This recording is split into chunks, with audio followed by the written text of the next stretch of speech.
this afternoon? I am doing good. How are you? Have you recovered from South Florida yet? I finally recovered. I have finally got some great rest over the weekend. Thank you, sir, Good, for asking. good, very good, very good. I'm glad. I'm glad to hear that. What's the weather like there? It's still pretty nice. The morning it has a little cold chill. It's a little cool in the morning, but I think it's around. I want to say still early 70s throughout the day. Okay. All right. So it's Wonderful.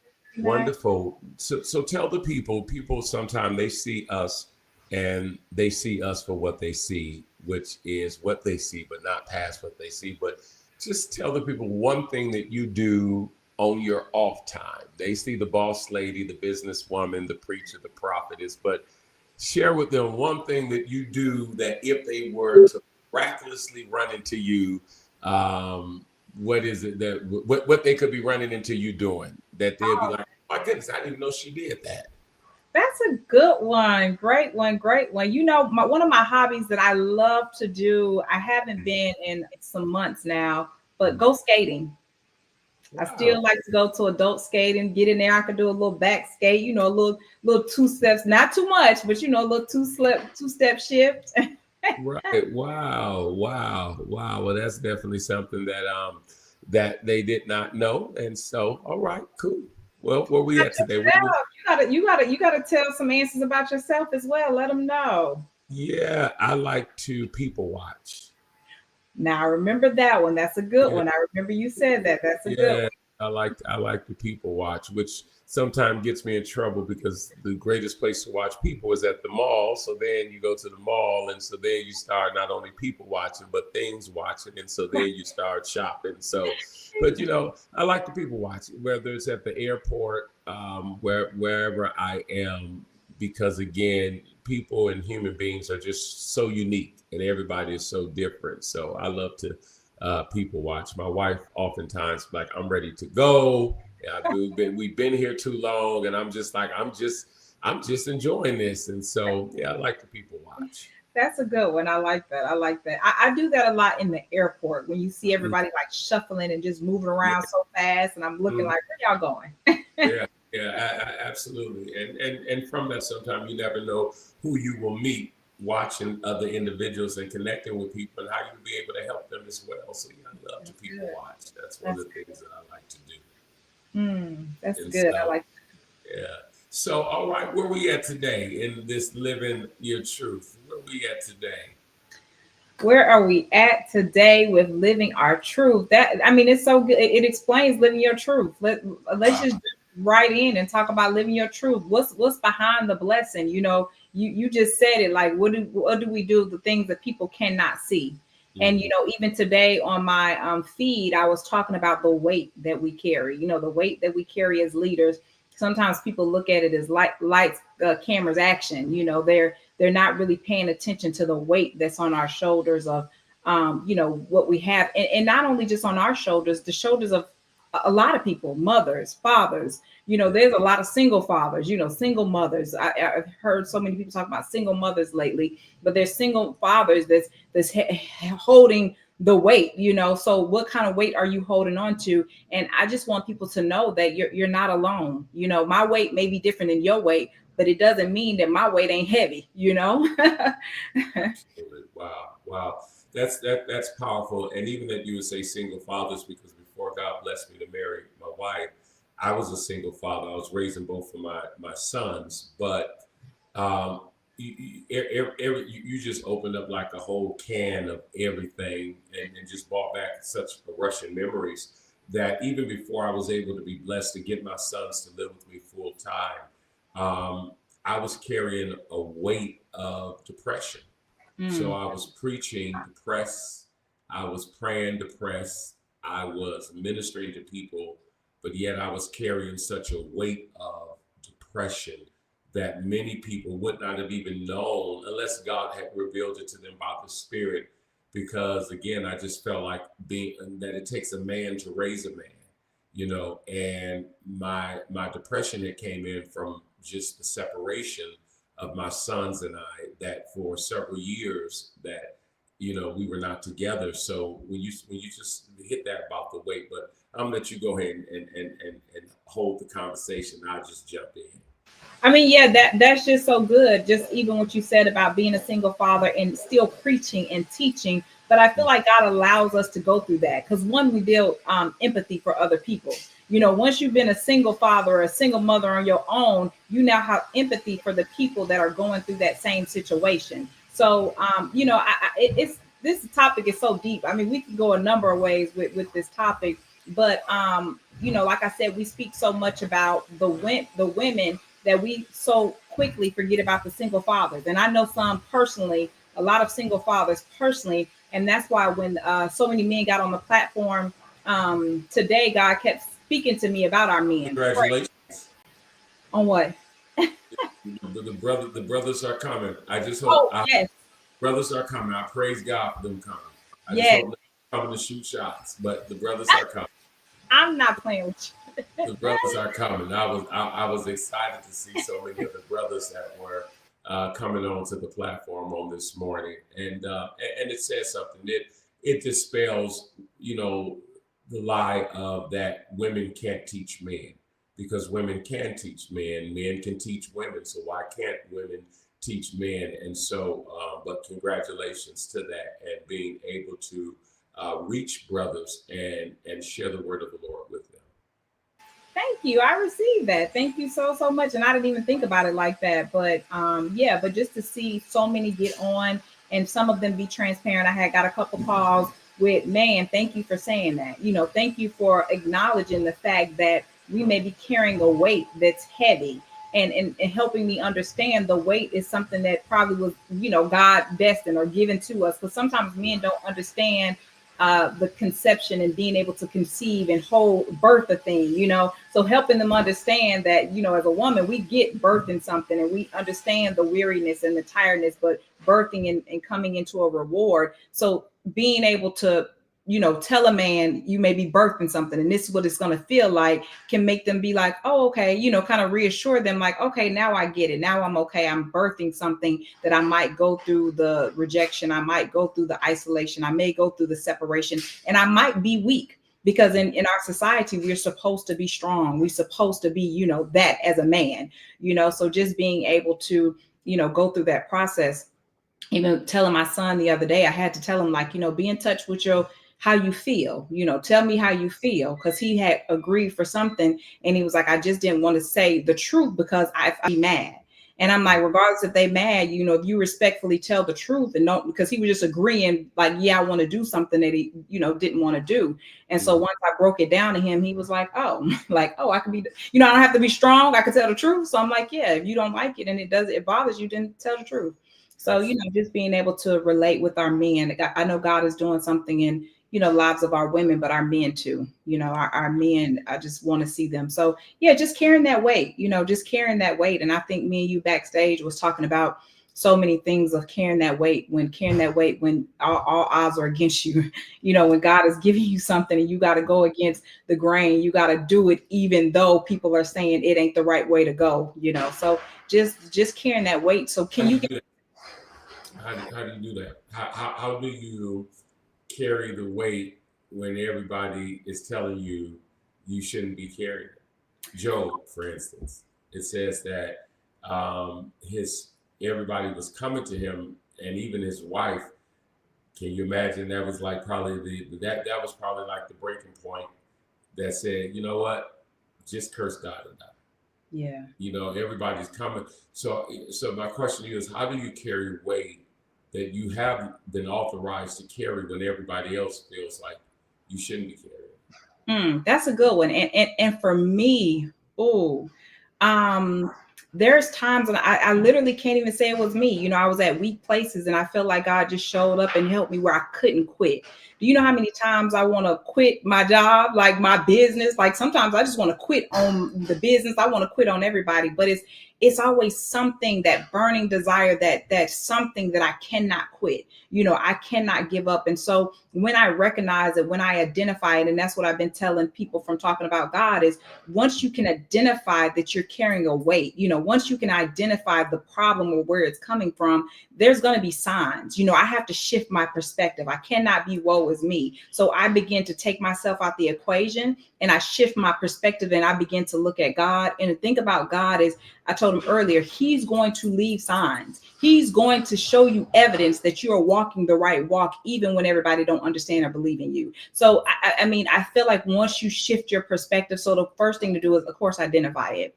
The second thing is shift your perspective to a place of gratitude, because if you're focused, whatever you focus on, you're going to attract. If I'm focusing on the fact that I'm a single mother, woe is me, and I don't have enough, I'm going to continue to stay in that place. So when I shift my perspective, I begin to see the goodness of God. I begin to see the evidence that this is the real dream and this is the real vision and this is how he's going to push me through. So I definitely feel like, shifting your focus, shifting your mindset. And I know it sounds cliche, but I'm telling you, it's the truth. Literally, your perspective, shifting it and walking. Thank you, Chris. She said, amen. Like, yeah, shifting your perspective and walking the walk.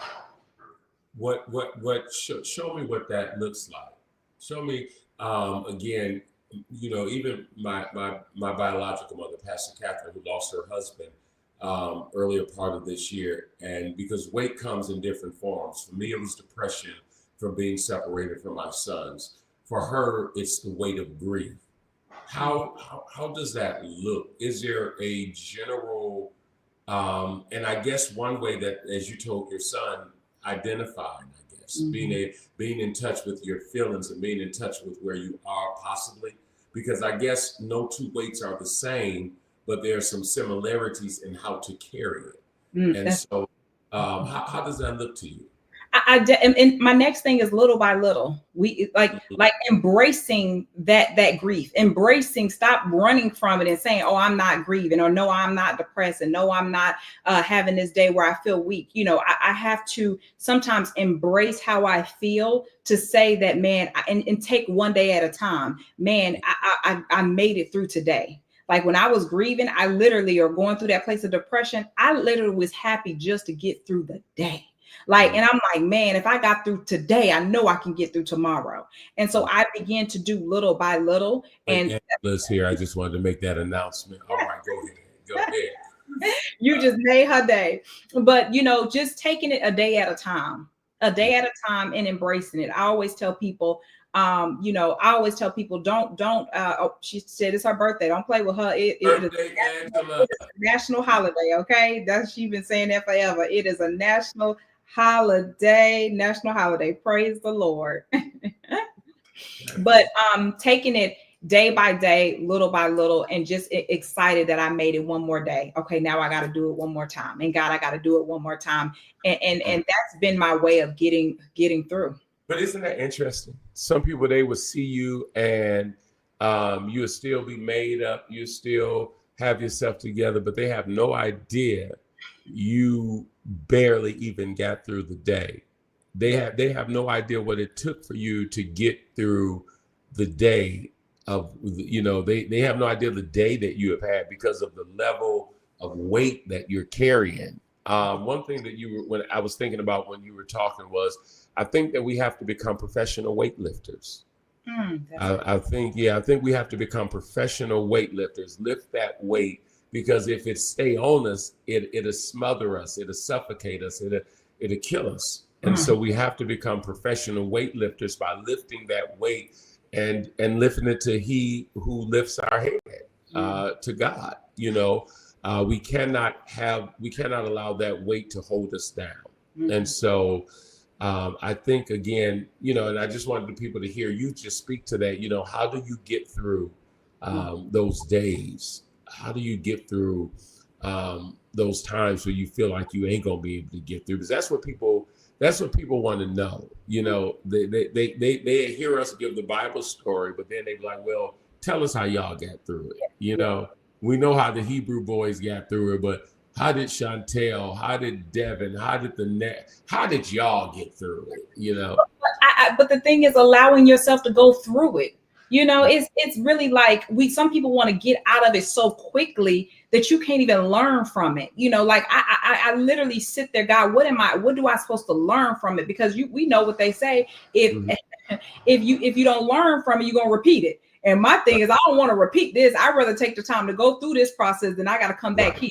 You know, so each time it's always a different way. And I know that God is increasing my capacity. And just like you said, you're working out, the more you work out, the easier it becomes. So it doesn't mean that I don't meet the same obstacles that knocked me down before, but the next time I meet them, they're not that big anymore. Because now I'm looking like, hey, I got through this other situation. This right here ain't gonna knock me down. I got through that last situation. This right here ain't it, you know? So again, those things that used to break me, as you grow and as you mature and as you learn the lesson, you're now able to look at that thing and be like, why would I be moved by this? It didn't hurt me before. Wait with the weight. Wait with the weight. Wait with the weight. You know, doing gym ministry, sometimes I people watch it. And I don't bench, but so I do. I told you I people watch. But again, they get to that point, you know, where somebody is spotting them.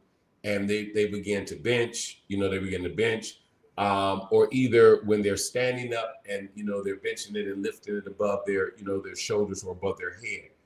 But one of the most awesome things about that, after the assignment of carrying the weight has been accomplished and they have benched it, every time I've seen those guys toss the weight set and it hit. So it's at some point you got to toss that weight off of it. Mm-hmm. At some point you got to, but again, it's like you say, you got to go through that process, that waiting. They just don't pick it up and toss it right away. They accomplish whatever that weight has been designed, and they learn, as you say, the lesson that they should be learning from that weight. So we learn from the weight that we carry.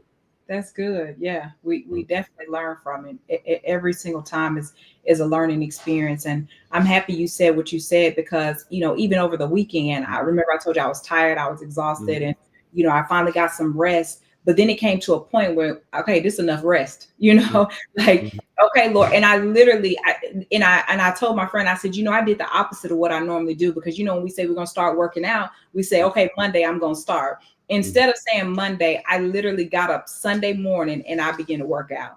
And I'm like, if I can at least just do 20 minutes was my goal. I ended up doing an hour, but my goal was like, if you just accomplish this 20 minutes, you've done enough.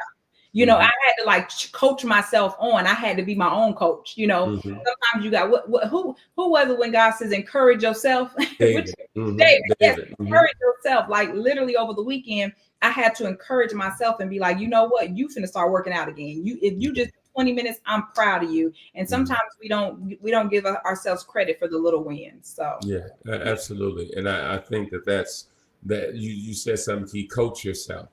And we talked about it backstage when Elijah, when he was dealing with depression, and God says, I got 7,000 that have not bowed to Jezebel.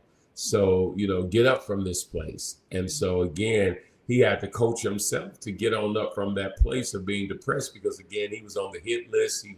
He was isolated. He was frustrated. He was angry. I'm standing for you, God, and nothing is happening. I'm on the run. I'm a fugitive now, and this woman is going to kill me.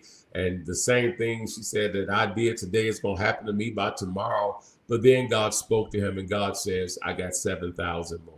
So I think that, like you say, it starts with coaching yourself, encouraging yourself in the midst of where it's nobody, just to be able to speak the word of the Lord to yourself and say, I'm somebody, and there's somebody that's going to get me through this. Yes. And I think it goes back, confirmation of what you said, of just throwing that thing off of you. You eventually got to just get up and throw it off of you. On top of, remember with Elijah, he had just won a victory. Right. So think about how hard that is. You just won a victory, and right after you come out that victory, you boom, you knock down. You like, wait a minute. So just think about the weight of that. Like, you excited, you go from one extreme to the next extreme. That can be a lot, you know, mentally. But you know, even allowing yourself, God had told him, just get some rest. Go eat, go rest, go lay down. You know, but just don't stay there. Yeah. It to me, it is success. When people, when they say, I want success, I want the anointing, it all equals weight. And I know next week we'll talk about the difference between the weight and then the weight of his glory. But it all really equals weight, because many people don't understand, even when you're successful, it's weighty. From the time I get up in the morning, literally, my phone is ringing. I'm receiving text messages. I'm receiving prayer requests, giving direction to people, giving instructions. And so that's weight right there.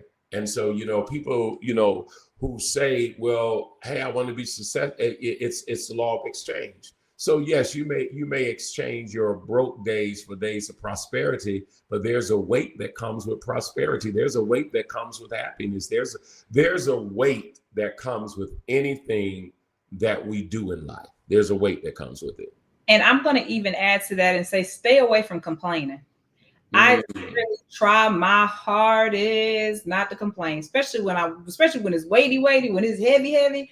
Oh man, I literally am in the place, and I was telling someone, they're like, how are you doing? And I know you've been busy, and I know you're exhausted. Like, it was almost like the enemy wanted me to feed into it. And I was like, yeah, but you know what, man, if I wasn't busy, I'd be sad. Man, if I didn't have nothing to do, I had to flip it around so that I didn't go into that. How people, how we want to do it. Yeah, absolutely. Yeah, absolutely. Especially when they see you working with Archbishop Devin Owens.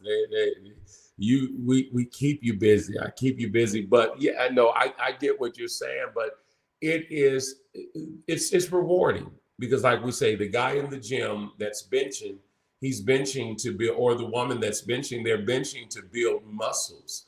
And there will come a time where they will throw the weights off and hit the floor, but they can't throw it off until they, as you say, you did a 1 hour on Sunday.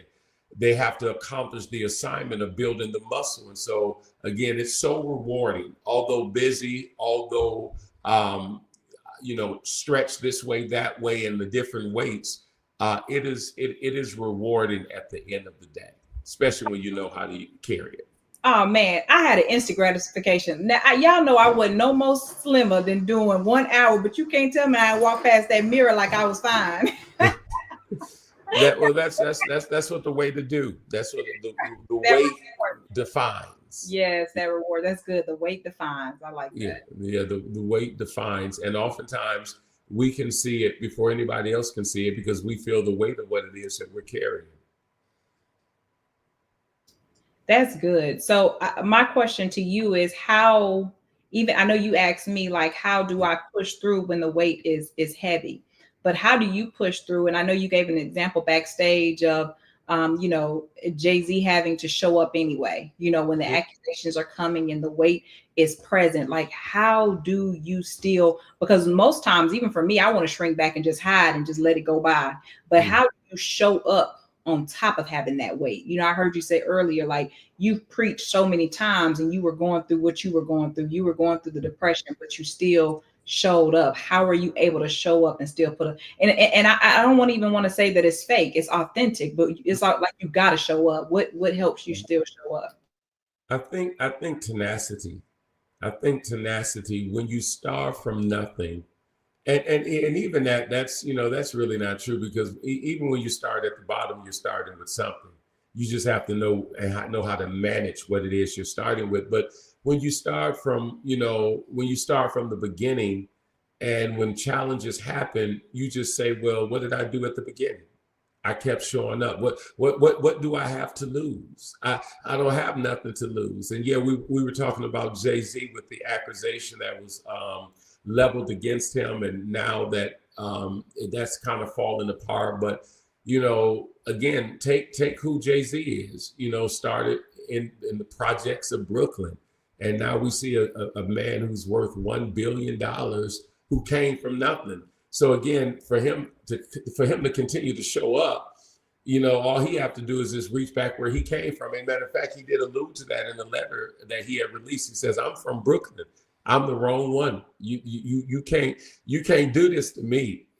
So I can only imagine that he would be like, "No, we don't play these games over here." So I think that the way that we go through it is we keep showing up. We got to keep showing up. We have to. We can't shrink back. We can't shrink down. We can't be fearful. And that's the way that I handle things. I just keep showing up. That's good. That's good. And you know, I love what Calithia said. You have to want it. Mhm. Stopping is not an option. Nothing changes if nothing changes. And stopping is not an option. And for me, when I wanted to quit, I said I wanted to quit, you know, quit the business. Mhm. It's stopping was not even an option for me.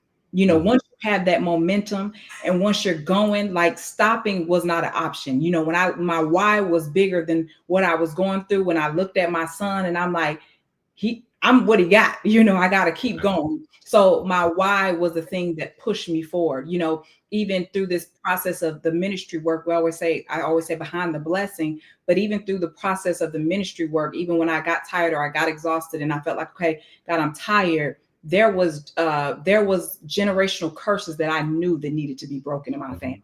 You know, when I went through the healing process, I knew that I looked at my daughter and I said, you will not go through, she may go through different battles, but she Mhm. was not going to go through the battle that I had. And so if I would have stopped, if I would have gave up, if I would have quit, then I would have put that weight on top of all the other weight on top of her. And so my why to continue to keep going is I wasn't going to add weight from generation to generation to generation on top of her. And so now she'll have a weight, but it won't be as heavy as all the people down my line. You're talking so good. And I've said this before. People love success, but they hate successful people.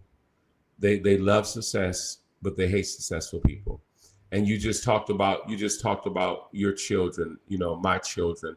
But you know, and one of the things that I love about our podcast and the ministry and even the channel of Kingdom Global Media is that the things that we talk about that is so relevant. You know, people, and I've seen people who are just nasty, even to, you know, to Sean Combs, just nasty. You know, an allegation is an allegation. You must be proven guilty in the court of law. But you know, I've seen people talk about his children, his 5 children. Oh, they're spoiled. But yeah, but that's a man that grew up where his father was killed. His mother talked about how they struggled.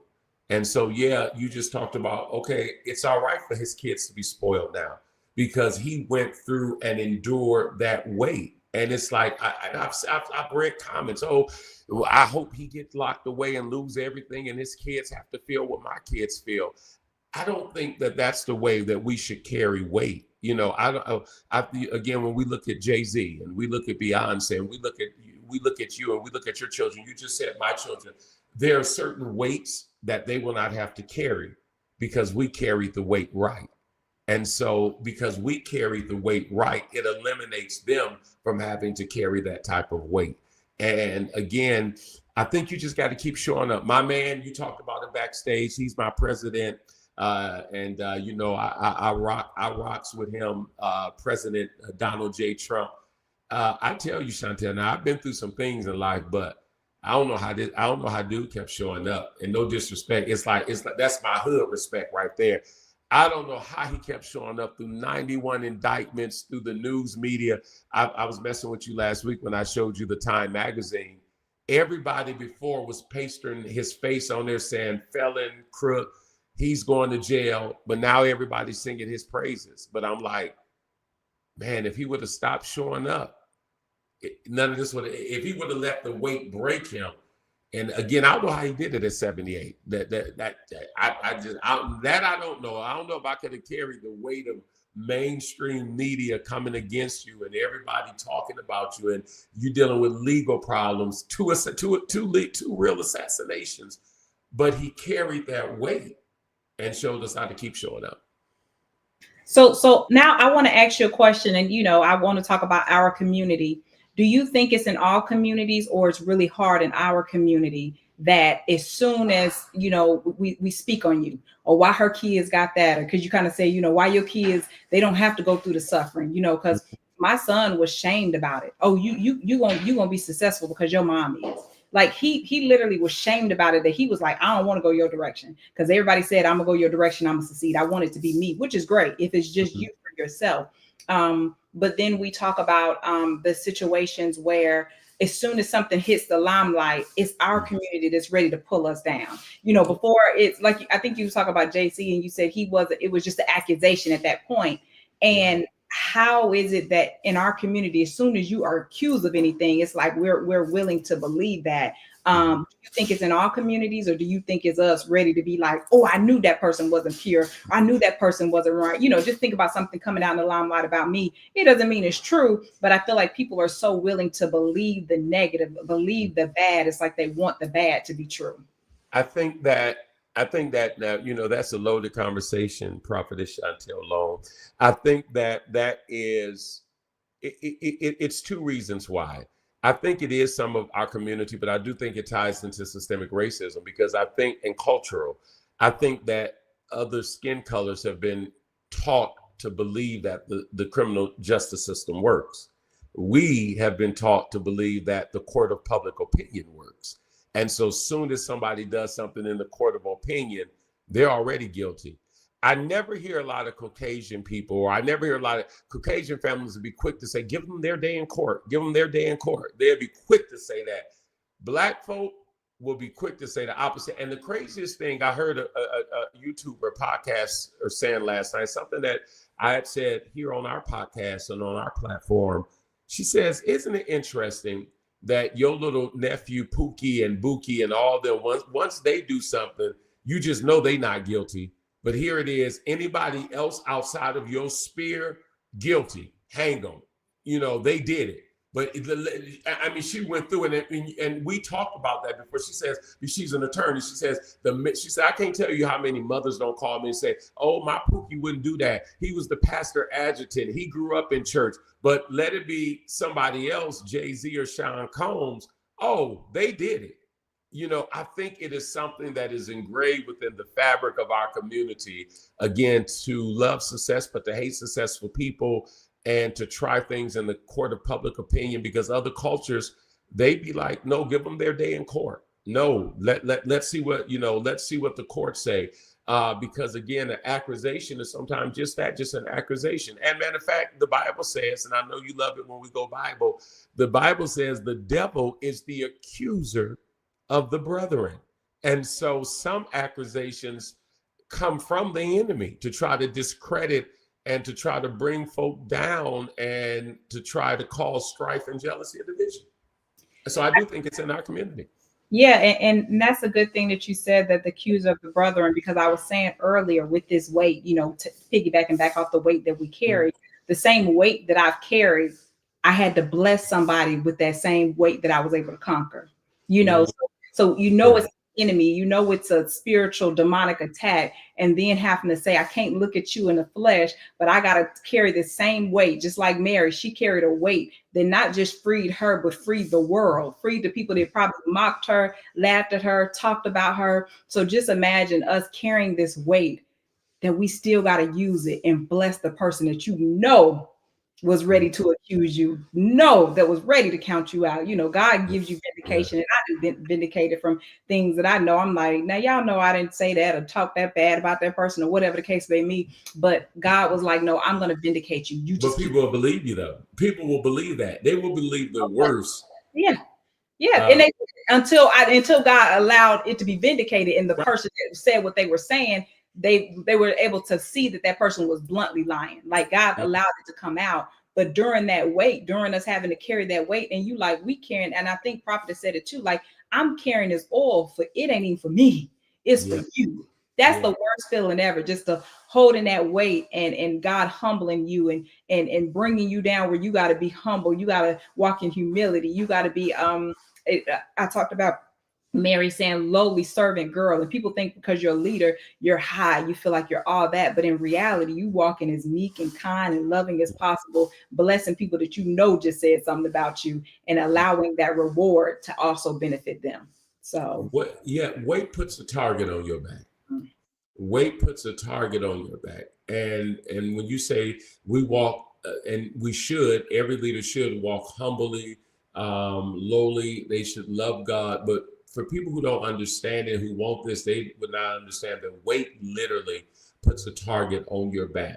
You become a target of people saying all type of things about you. And as well as I know, we could have helped. It don't matter if we helped 100 people, but the 101st person that we did not help, we now become the enemy of all enemies because we did not help them for whatever reason.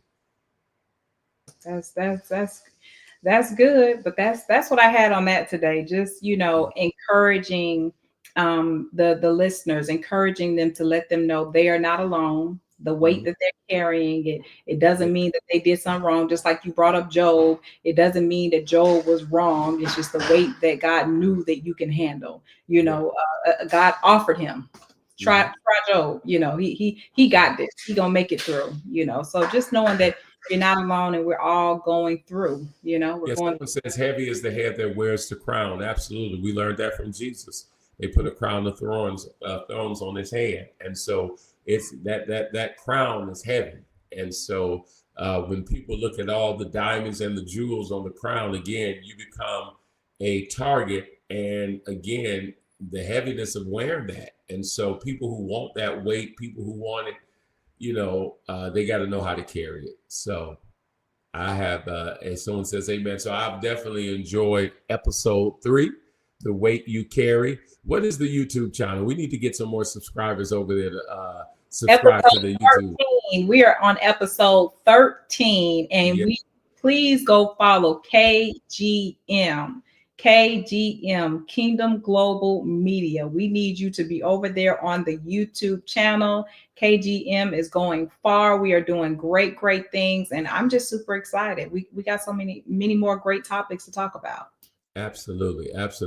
And so we are excited about that. And so again, you all go and follow KGM on YouTube. I promise you it will bless you. We got, as Prophetess Chantel said, some major things in the mix and some major things happening. And you do want to be a part of what we got. You want to be a part of the goings on, as the old people used to say. You want to be a part of the goings on. So you definitely want to be a part of it. And so go ahead and subscribe.